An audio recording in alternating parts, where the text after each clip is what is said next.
You are warmly welcome to 2H TV. In today's class, we are going to look at progressive wave equation and solve one equation on that. Now, before that, let's look at what progressive wave is. What is progressive wave?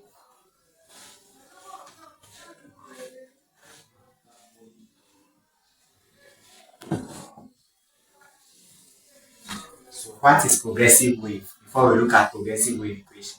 So, when we talk about progressive wave, it's simply a disturbance that carries energy from one point to another through a medium. Now, you should note that progressive wave can be transverse or longitudinal. So, take note of that. So, let's look at progressive wave equation. Progressive wave equation. So progressive wave equation is represented as y is equal to a sine omega t minus phi. Omega is 2 pi f, whilst the phi is 2 pi x over lambda. So let's look at how to derive the progressive wave formula. We are going to look at how to derive the progressive wave formula. Now let's take our wave profile to be in this format. Now this is our y-axis and this is our x-axis, right? Now let's assume this particular wave, a particle makes a point of travel at say this point, maybe a particle displaced at a point say this. Now we know that from the vertical point of rest to where the particle make a rest is what we call the amplitude, right? Knowing that this is the x-axis, this represents the y-axis. Let's say it displays a particular angle, right, theta. So using the trig ratios, we know that sine is equal to opposite.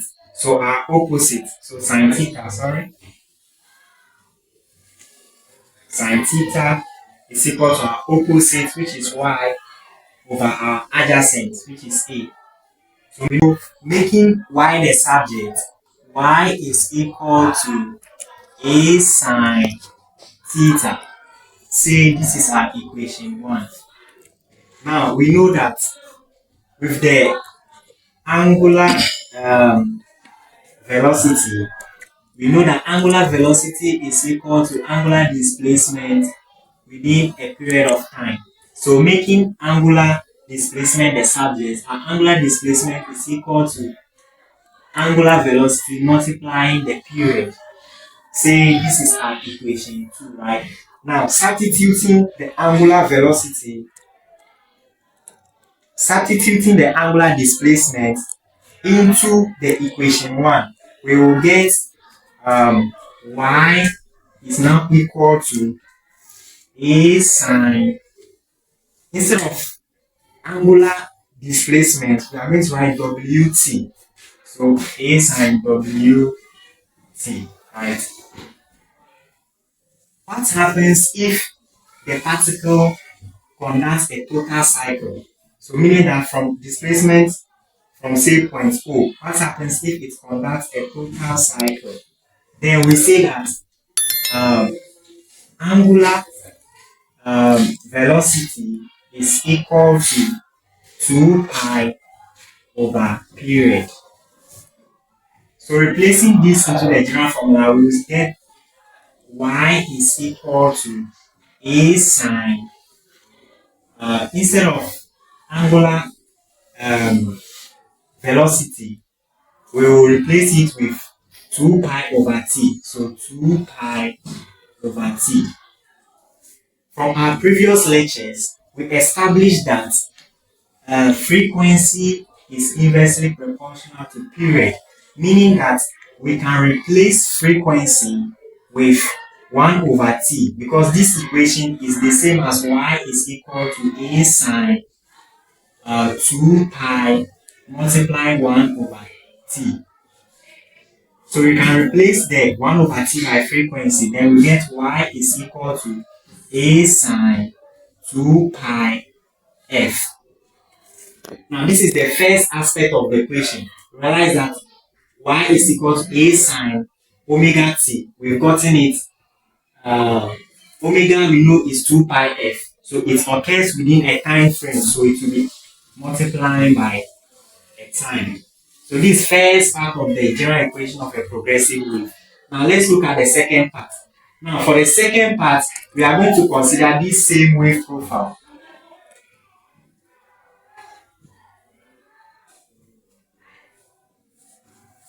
So let me quickly clean this. So considering same wave profile, let's assume a particle makes a path difference of say x. The wave makes a path difference of say x, and we know that from the distance between two successive crest or trough is wavelength. So from this place, let me say from here to here represents my wavelength. Then here represents my far angular displacement, right? So path difference